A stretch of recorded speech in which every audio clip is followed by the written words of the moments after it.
Carl Sagan once said that the nitrogen in our DNA, the calcium in our teeth, the iron in our blood, and the carbon of our apple pies were made in the interiors of dying stars. That we and everyone who has ever lived in our planet was made out of star stuff. Well, millions of years of growing and cooling down and a few massive extinctions, we came to this place, this our planet Earth, and now it is our time to ask ourselves, how did we went from this to this?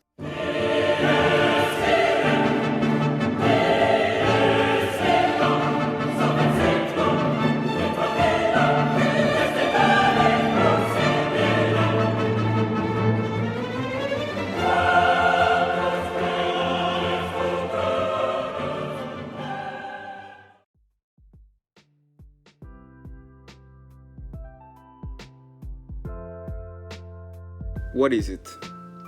Well, according to the dictionary, philosophy comes from the Greek philo, which means love, and sophia, which means wisdom. So simply put, is the love of wisdom. But what does this mean? Philosophy, as we know it, is the activity which people do to find out the fundamental truths about themselves, the world in which they live, and their relationships to the world and to each other. Like a tree that grows into infinity, philosophy has many branches, and there is no better way to start explaining my point of view than with the backbone of social behavior, ethics. My base for acting ethical in life is to treat others as if you will treat yourself. It is very simple in concept, but hard to act out in real life. Like most things in life, if it were easy, everyone would be that way. I disagree with Socrates when he says that evil comes from ignorance, as lack of self-examination does not necessarily become evil in people's hearts. I agree with Nietzsche when he says that not everything is black and white. We are complex enough to understand that what it is in our minds and how we act out in society is mostly a byproduct of things we cannot control, like the place we were born and if our genetics decided to work properly. It is our job to consider consequences and context and act in favor of your duties to humanity as a whole. Metaphysics. We think, therefore we exist, right? Now we establish that we certainly are real and exist in this time and in this space. How do we know that everything else is real? Well, throughout history, metaphysicists have tried to find the foundation in which reality itself stands, to varying degrees of success. Plato believed in forms, that for everything that existed there was an ideal form to which that object was striving to be.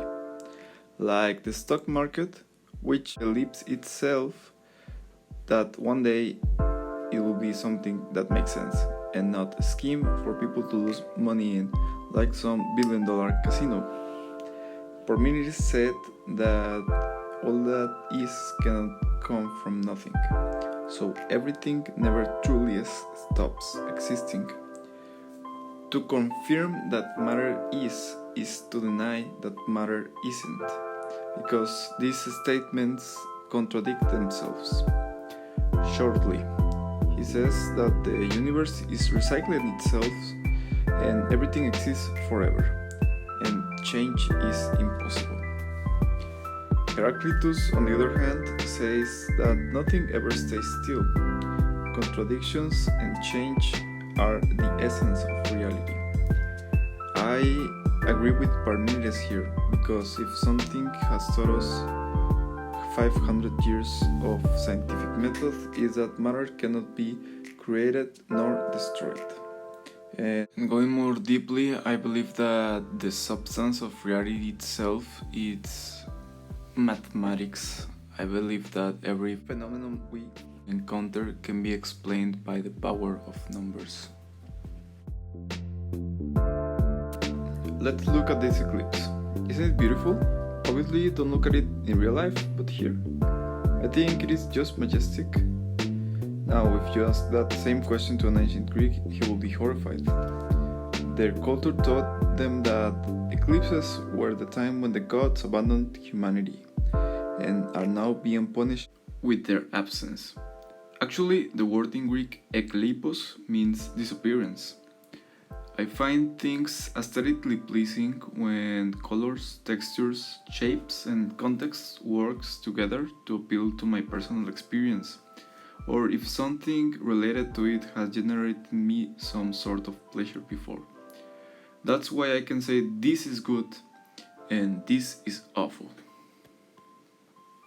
Knowledge is power. That is how the saying goes.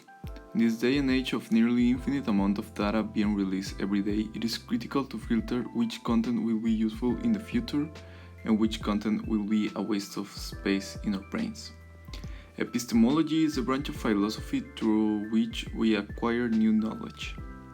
Hume believed that everything had a cause that birthed effect, and through our understanding of the causes thanks to our senses, we will now have true knowledge. This is empiricism. Kant said that the causes will happen with or without our observation, but after we relate the fact to our personal experience, we will be able to gain new knowledge. I think that reason and rationalization we can really experience reality, and that our senses can be easily deceived. I can say that closing up a school is bad and it will affect our society in a bad way. But when I use reason and I understand the context, I can see that the school is closed because there is a pandemic. I believe that philosophy was something that did not have any real use in life. That divagations and the search of understanding through reason were a waste of time. But I truly see the ways it can possibly impact lives.